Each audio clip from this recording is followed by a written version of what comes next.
കോഴിക്കോട്ട് സംസ്ഥാന സർക്കാരിൻ്റെ ഗുരുതരമായ അനാസ്ഥ മൂലം ഒരു കെട്ടിടം ഇപ്പോൾ അനാഥമായി കിടപ്പുണ്ട്. കോഴിക്കോട് KSRTC കെട്ടിടമാണ്. നിർമ്മാണ ചെലവിൻ്റെ ഇരട്ടി ബാധ്യത പേറുന്ന കെട്ടിടം.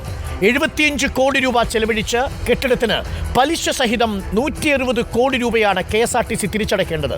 സമയബന്ധിതമായി പണി പൂർത്തീകരിച്ച് വാടകയ്ക്ക് നൽകാത്തതാണ് ബാധ്യത ഇരട്ടിക്കാനുള്ള കാരണം. കണ്ടുവരാം കോഴിക്കോട്ടെ KSRTCയുടെ ബാധ്യതയായ ഡിപ്പോ സ്റ്റേഷൻ.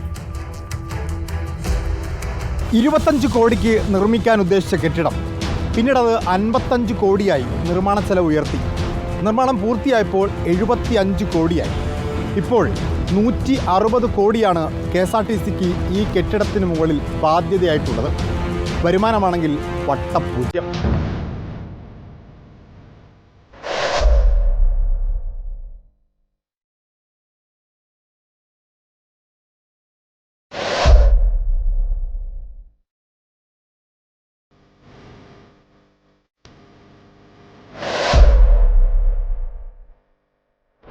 $3,70,244 ചതുരശ്ര അടി വിസ്തീർണമുള്ള കെട്ടിടം നിർമ്മാണം പൂർത്തിയാക്കിയത് 75 കോടി രൂപ ചെലവിലാണ്.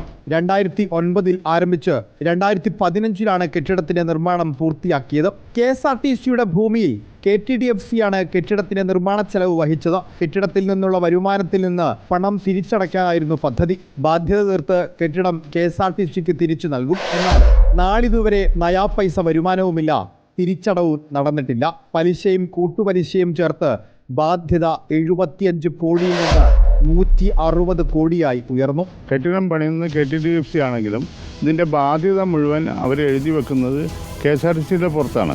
ഇവർ ഒരിക്കലും ഫസ്റ്റിൽ അംഗീകരിച്ച് 25 കോടി, പിന്നെ 55ആയി, പിന്നെ അവസാനം പണി തീർന്നപ്പോൾ അവർ പറയുന്നത് 75 കോടിയായിരുന്ന. ഇപ്പോൾ അത് മുടക്ക് മുതലിനെക്കാട്ടിയും പലിശ കൂടി 160 കോടിയായി എന്നാണ് ഇപ്പോൾ മനസ്സിലാക്കുന്നത്. ഈ കെട്ടിടം നിൽക്കുന്ന 15 ഏക്കർ സ്ഥലം ഭാവിയിൽ KSRTCക്ക് നഷ്ടപ്പെടും എന്നുള്ളതാണ്.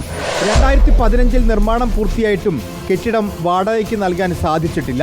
നഗരസഭയുമായുള്ള തർക്കങ്ങൾ മൂലം 2018 കെട്ടിടത്തിന് പെർമിറ്റ് നൽകുന്നത്. കരാറടിസ്ഥാനത്തിൽ 30 വർഷത്തേക്ക് വാടകയ്ക്ക് നൽകാനുള്ള നടപടികൾ 2015 ആരംഭിച്ചെങ്കിലും KSRTCയും KTDFCയും കരാറുകാരും തമ്മിലുള്ള തർക്കങ്ങൾ പരിഹരിക്കാത്തത് കാരണം കരാർ ഒപ്പുവെച്ച് ടെർമിനൽ പ്രവർത്തന സജ്ജമാക്കാൻ കഴിഞ്ഞിരുന്നില്ല. 2021 അലിഫ് ബിൽഡേഴ്സ് കെട്ടിടം വാടകയ്ക്ക് ഏറ്റെടുക്കുന്നത്. എന്നാൽ നിർമ്മാണത്തിലെ അപാകത മൂലം കെട്ടിടം ഏറ്റെടുക്കാൻ പിന്നീട് അലിഫ് തയ്യാറായില്ല. തർക്കങ്ങൾ തുടരുന്നു.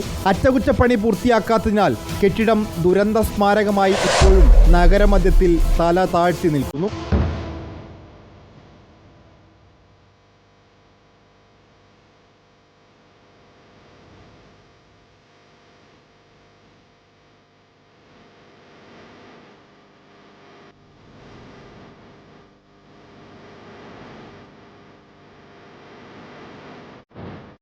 VS Ranjith, reporter, Kozhikode.